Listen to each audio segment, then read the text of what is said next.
welcome into the Mountaineers Now post-game show presented by Country Roads Air Duct Cleaning. Take me home to comfort. West Virginia falling to BYU 86-73 tonight. A look at the numbers here from this game. Jesse Edwards had 16 points, 7 boards, and 2 blocks. Kurt Kriisa led the way for West Virginia with 23 points. And it was Fusi Traore who had 24 points, 9 boards for BYU, who filled into the starting lineup and absolutely dominated West Virginia in the paint, despite only being a 6'6" or 6'7" guy. But BYU as a team, they shot 13 of 36 from 3. And Chris, I mean, this was pretty much what we expected from BYU, right? I mean, this is a team that lives and dies by the 3. They're going to make a lot of shots. They're going to make a lot of tough contested shots. But to me, that's not really where the game was lost, even though there were some lapses on that end of the floor. To me, it's West Virginia's offense. It's either they swing the ball, they move it, and they are efficient in that kind of a setting, or they try to go ISO all the time and they can't find a shot. And they also fell in love with the 3 ball. For whatever reason, I guess maybe they tried to match BYU, but they're just not a 3-point shooting team. And they went 8 of 28 tonight. So that's not necessarily the game plan you probably want to have. No, they were aggressive at the beginning. BYU blocked some shots and it scared them off. And that's not the recipe to beat BYU. If you look, every Big 12 team's doubled them up at free throw attempts nearly every single game.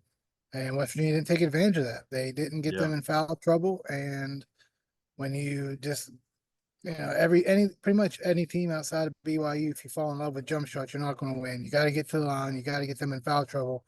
And they just never really took it to them. And for whatever reason, you can kind of say there's block shots early, but they didn't continue the path, and you're going to wind up losing if you try to match shots with BYU. Yeah, it really hurt West Virginia too in the first half. Jesse Edwards gets 2 fouls. He has to sit in the first half. That seems like it's becoming a theme. I don't know what they're going to have to do or what they're going to be able to do if he gets in foul trouble consistently early in these games, because it seems like at the moment he goes out, everything changes. And that's no slight to Pat Sumnick, because he has played well above expectations, but there's a clear, distinct advantage in the paint and on the boards when he's out of the game. And I think we really saw that tonight. Pat's just not been the same. Jesse got pushed around a lot. A lot of that has to do with injury. They missed a coach who was out with a medical condition. So, I mean, you just got to go get them in foul trouble. I mean, it was right there. It was easy, laid out for you. Game plan should have been easy, just continue to attack, and they just refused. So if you're not willing to go and make some contact and use a pump fake or two, if they're jumping up, I mean, they were jumping up early. I mean, one pump fake and they're going to think twice about doing it again. So it was just all around a low IQ basketball moment for them today. Just poor execution. Got to get better. I mean, we can sit here and say it's chemistry, it's this and that, but at some point you just have to play basketball. And if you can't figure out pump fake to get these guys up in the air and get them in foul trouble, then you're going to lose every game. I mean, that's silly nonsense. It's basketball 101. They just got to be better. Plain and simple. Like stop settling for jump shots. Take the ball down low. Jesse had the size advantage. He should have been post up. Give the kid the ball as many chances as you can. Pat Sumnick was able to take advantage of it when they got to him. So if you're not going to get it down low, drive the ball, and if they do happen to collapse all on you, kick it out. And they did that multiple times and got shots. But just standing there and trying to lift up over guys is not winning basketball. And defensively, they were slow again. Lack communication. They got kind of a rhythm defensively when they were scoring. And even at times when they were down 17 and they got to stop and couldn't score, they were still playing defense. But just got to him, and I think really that bank fluke shot kind of was the dagger. And then the foul, kid makes it on the foul. He missed a free throw, but I mean, those are just prayers that went in. So it's not your night, but you can control your own destiny if you just stick to the game plan.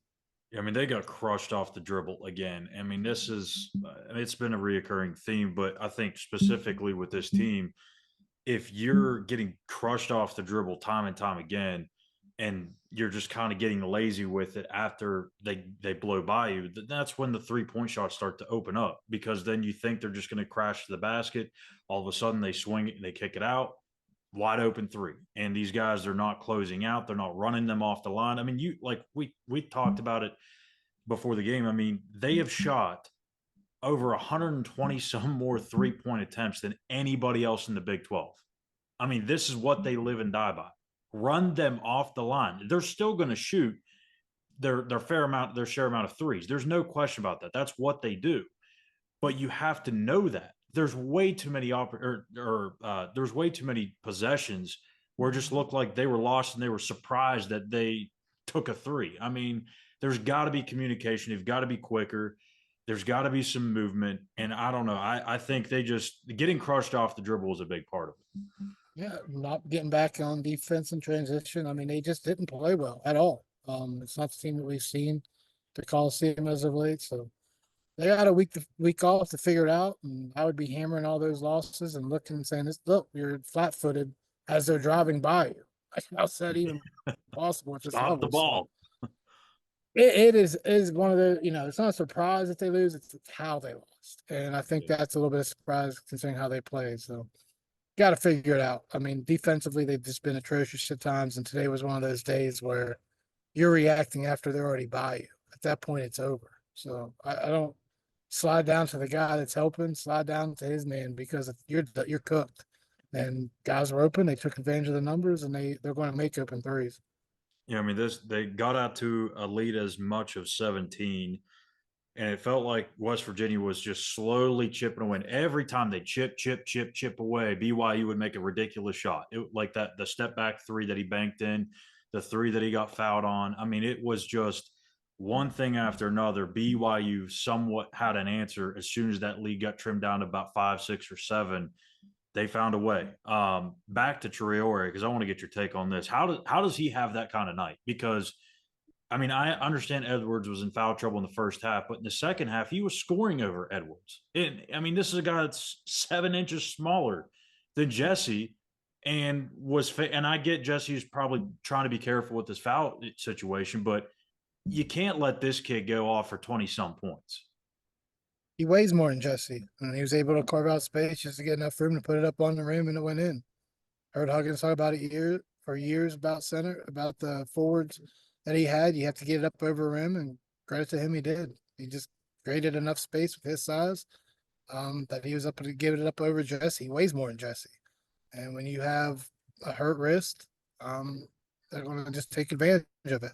And that's a lot of credit to BYU. They recognized it, just pushed him down in the paint, threw it up over his hands and up on the rim, and it fell. Sometimes you're on, sometimes you're not.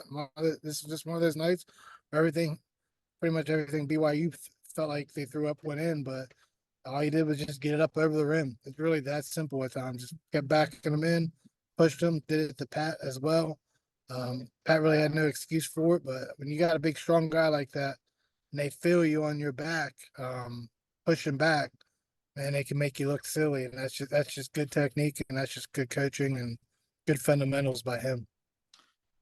Yeah, so as you mentioned, West Virginia will have the next 6 days off. Their next game is next Saturday at Texas, who obviously will be looking to get their revenge from that earlier season loss in Morgantown, and then they'll turn right back around and play TCU in Fort Worth on Monday. So 2 games in 3 days. That quick little trip out west before coming back to play Baylor. So tough road trip coming up here for West Virginia. You feel like, I mean, obviously at this point you got to win every game you can, but I mean, getting swept is definitely not ideal by any means. So West Virginia falls tonight, 86-73 to BYU, number 22 in the country.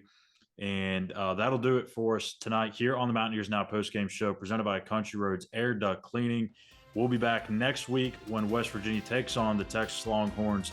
To recap that one, tips off at 3 o'clock Eastern time on the Longhorn Network channel, which is also, I believe, on ESPN Plus. So another stream game for the Mountaineers. So that'll do it for us here tonight. For Christopher Hall, I'm Schuyler Callihan. You've been watching the Mountaineers Now postgame show. Make sure you hit that subscribe button on YouTube at Mountaineers Now. Click like and also follow us on X at the same handle. We'll see you guys Monday on Between the Years. Bye.